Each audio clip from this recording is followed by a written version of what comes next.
세상을 보는 창, 거창을 보는 창뉴스. 8월 첫째 주 창뉴스 단신입니다.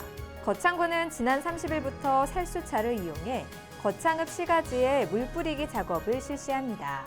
거창군은 2020년 특산자원 융복합 기술지원 사업에 선정됐습니다. 거창군 거창읍에서는 오는 8월부터 읍시가지 주요 환경 취약지를 대상으로 생활쓰레기 무단투기 집중 단속을 실시합니다.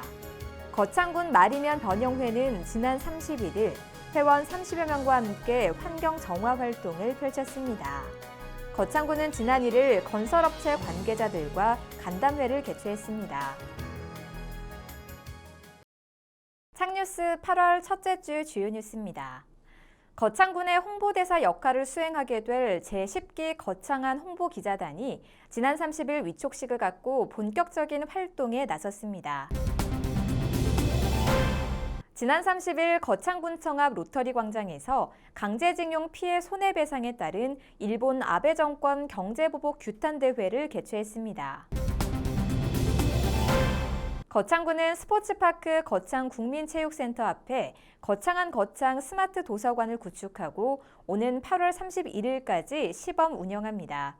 자세한 소식은 잠시 후에 보도하겠습니다. 거창군의 홍보대사 역할을 수행하게 될 제10기 거창안 홍보기자단이 지난 30일 위촉식을 갖고 본격적인 활동에 나섰습니다. 이번에 위촉된 기자단은 20대에서 60대에 이르기까지 고른 연령층으로 구성됐는데요.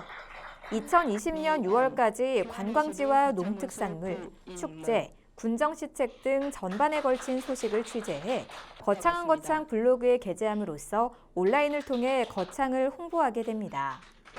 지난해 네이버 메인 우리 동네 코너를 신설해 운영한 결과 블로그 방문자가 연간 32만 명에서 58만 명으로 증가하는 등 거창군을 전국에 알리는 데 큰 역할을 했습니다. 부인 모근수는 이날 위촉식에서 거창안 홍보기자단은 거창의 홍보대사로서 중요한 역할을 하고 있다며 숨겨진 매력을 알리는 데 힘써주시길 바란다고 격려의 말을 전했습니다. 지난 30일 거창군청 앞 로터리 광장에서 강제징용 피해 손해배상에 따른 일본 아베 정권 경제보복 규탄대회를 개최했습니다.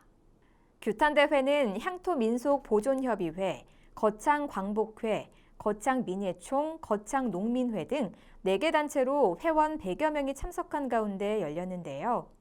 성명서를 통해 일본 수입 상품의 불매운동에 적극 동참하고 여행을 자제하고 수출 규제 강화 조치를 즉각 철회할 것을 촉구했습니다. 또 일본 정부가 진심으로 사과할 것을 촉구했습니다.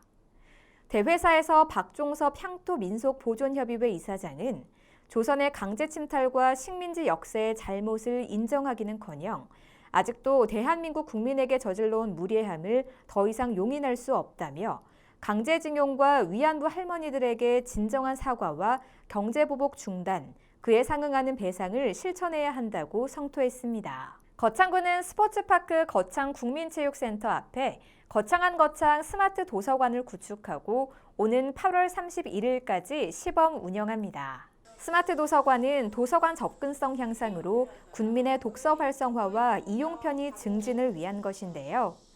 365일 24시간 대출, 반납 서비스를 제공하는 무인 대출 반납 시스템입니다. 한마음 도서관 회원이라면 누구나 이용할 수 있으며 2회 2권까지 대출 가능하고 기간은 14일입니다.